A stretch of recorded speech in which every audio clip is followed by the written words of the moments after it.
With 2024 coming to a close, let's take a moment to appreciate the babies of the baby boomer generation, as sometime during 2024 they turned 60. Right as the first of the baby boomer generation was turning 18 in 1964, along came the last ones of that generation. The very last of the baby boomers, those born in 1964, the tail end of a generation that's seen it all, from black and white TVs to TikTok trends. This group took their place in history, coming along immediately following the end of Camelot with the assassination of JFK. Between their birth and finishing high school, they saw the future King of England marry Princess Diana on national TV. They saw black and white childhood photos taken on brownie cameras with old-fashioned rolls of film turn into color-filled birthday and Christmas photos taken with square flash bulbs. Then Polaroid cameras came along, and wow, instant photos developing right before your eyes, all the rage. Up to present-day photos taken right on your smartphone in real time. They went from albums and singles to 8-tracks and cassettes where they made their own playlist, while hoping the DJ wouldn't talk into the intro of their newest favorite song.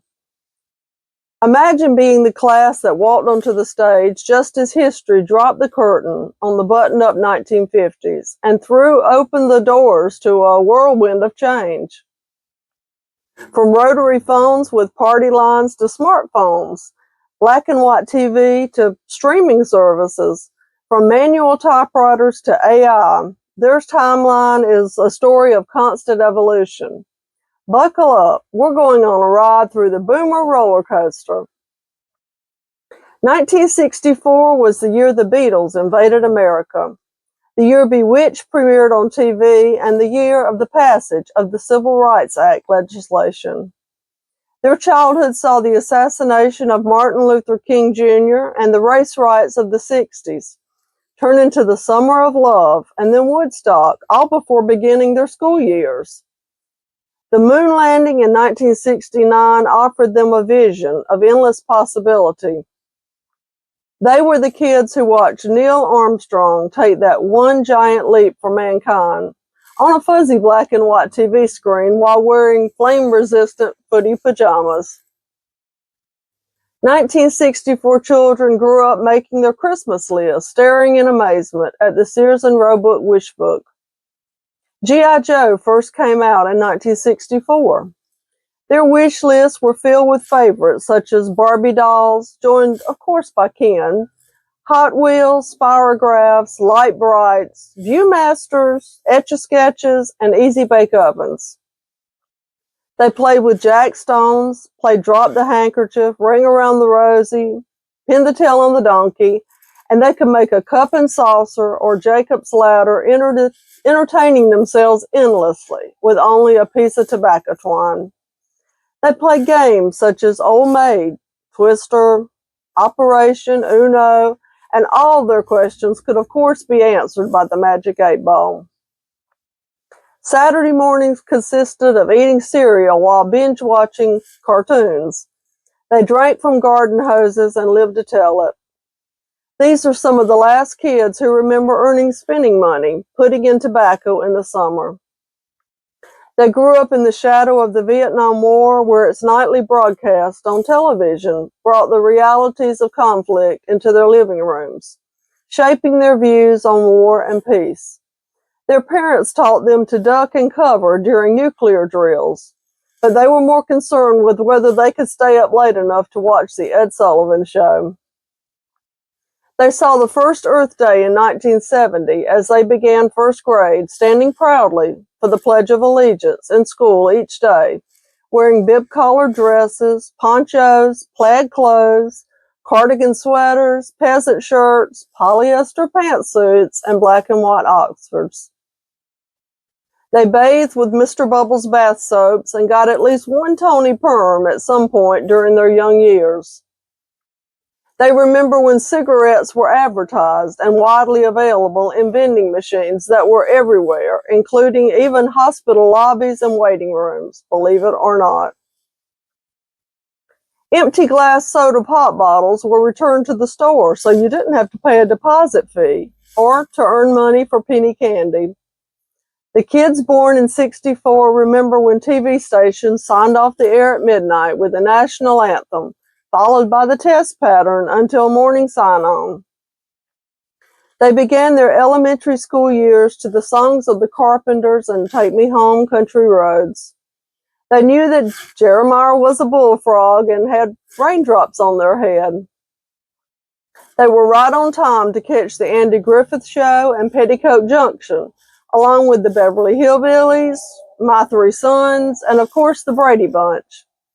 They saw the beginning of Sesame Street in 1969, watched Mr. Rogers' Neighborhood, and watched Buffy, Jody, Sissy, Uncle Bill, Mr. French, and can't forget the Miss Beasley doll on Family Affair as young kids.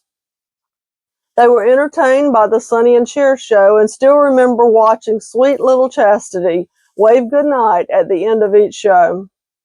They laughed watching the Hee Haw folks every weekend in Cornfield County. That is, when the weather would cooperate and you could get the antenna to pick up the station.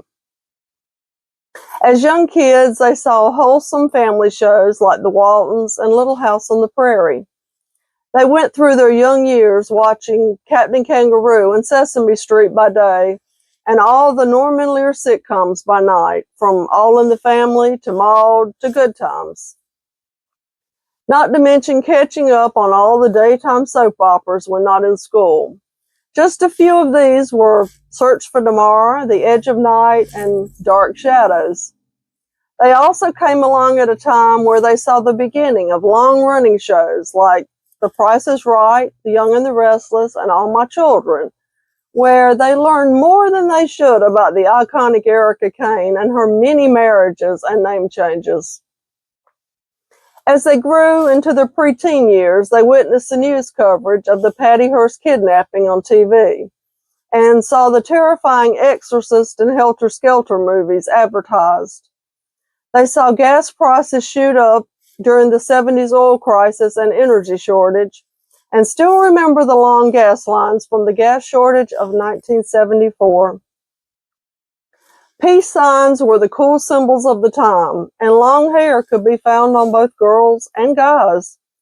They saw Nixon's fall from grace with the Watergate scandal and witnessed the end of the Vietnam War. These boomers still remember where the phrase of "don't drink the Kool-Aid" sadly originated, and they were forever terrified of the water after Jaws premiered in 1975. By the mid-'70s, they were becoming teenagers, watching iconic shows such as MASH and Saturday Night Live first come on the air. They were leaving their teenage years behind them as our country celebrated its bicentennial with all those red, white, and blue memories of 1976. These kids all thought they were groovy, learning the language of Pig Latin. The world they were growing up in was filled with peace signs, hippie love, and flower children. They watched the world mourn the death of Elvis, the end of their first teen summer. TV shows such as The $6 Million Man, The Bionic Woman, The Incredible Hulk, Wonder Woman, and Charlie's Angels were favorites of that time. If you were a teen boy, you wanted a Farrah poster on your wall. And if you were a teen girl, you wanted a Farrah feathered hairstyle. All the rage back then. Other favorites in living rooms across America were One Day at a Time and Happy Days. As teens, they wore mood rings, Levi's tag cords, jumpsuits, halter tops, bell bottoms, hip huggers, hot pants, and platform shoes. They dreamed of driving Camaros, Trans Ams, and Mustangs, all while actually cruising in their parents' cars that were as wide as swimming pools. Blasting their favorite songs from Casey Kasem's Top 40 Countdown on 8-track tapes. Saturday afternoons, they watched American Bandstand, and Saturday nights were filled trying to disco dance like Donna Summer, while attempting to be as cool as John Travolta in Saturday Night Fever. Everyone knew the chorus of Cheeseburger in Paradise, and weekend nights were at the movies watching such classics as Goodbye Girl, Ice Castles, and Grease. These teens loved the scent of Love's Baby Soft and Sweet Honesty perfume. They wore blue eyeshadow and roll-on lip gloss, and it must be said that, gee, their hair smelled terrific. By the 80s, these boomers were seeing coming-of-age movies such as The Blue Lagoon and Endless Love coming on the big screen. They were very aware that nothing came between Brooke Shields and her Calvins. They saw the beginning of HBO and cable TV. When they weren't too cool to still play games, they had an electronic Simon, a Rubik's Cube, and Pac-Man to choose from. They remember when Reagan was shot right before they were finishing up their high school years, graduating, beginning college, or starting their first jobs. They had big dreams and even bigger hair. They were rocking power suits, shoulder pads, and all. They embraced the dawn of the huge personal computers and may have even splurged on a brick-like and still corded cell phone. They went to the movies to see E.T., and everyone spent an entire summer wondering, who shot JR? While repeating the commercial catchphrase, where's the beef? This generation came of age at the start of the AIDS epidemic. They first saw dial-up internet and heard the phrase, "You've got mail," with AOL. They danced to Michael Jackson's Thriller, attempted to moonwalk at least once, and experienced the optimism of Reaganomics while the Cold War loomed over their heads and the Berlin Wall fell.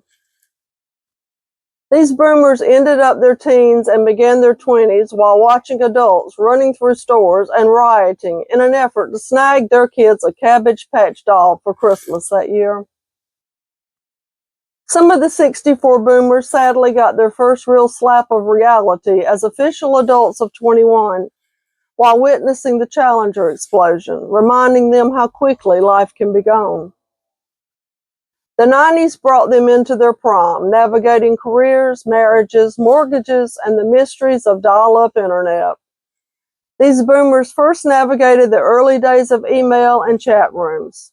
This was the generation that went from flipping cassette tapes to marveling at CDs. They watched Friends and Seinfeld, debated whether Ross and Rachel were on a break, and got their first taste of e-commerce at a time when Amazon sold books and nothing else. They saw the world brace for Y2K. Next came the 2000s, and this group, now seasoned pros at rolling with the punches, adapted once again. The 21st century saw these adults going digital. They marveled at smartphones, social media, and the advent of streaming platforms. They watched as their workplaces shifted from cubicles to Zoom screens. They lived through 9/11, saw a world change forever, and watched as the first Black president took office.